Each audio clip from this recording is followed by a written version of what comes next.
Let's factor this binomial. Do we have any common factors? The answer is yes. There's a common factor of 2 that I can factor out, and I'm left with 8y cubed minus 1. And now let's continue. Notice this is a binomial, and it is the difference of 2 cubes. So I'm going to take an intermediate step, and I'm going to write each term as a quantity cubed.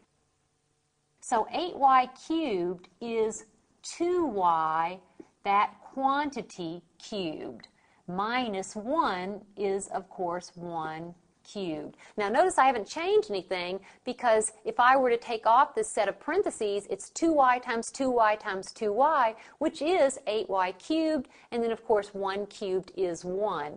But I think taking this intermediate step helps. Now don't forget to write the 2 down. Now I'm going to factor this difference of cubes. To me, finding the binomial factor is easier with this intermediate step, because if you just cover up those 2 cubes, you will have your binomial, in this case 2y minus 1.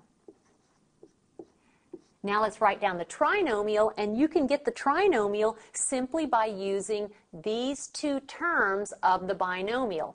This term is always this first term completely squared. So that's 2 squared and y squared, the whole term squared, so it's 4y squared.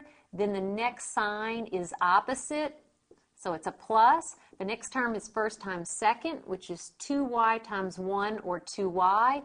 Then the next sign is always plus, and then that last term is this last term squared.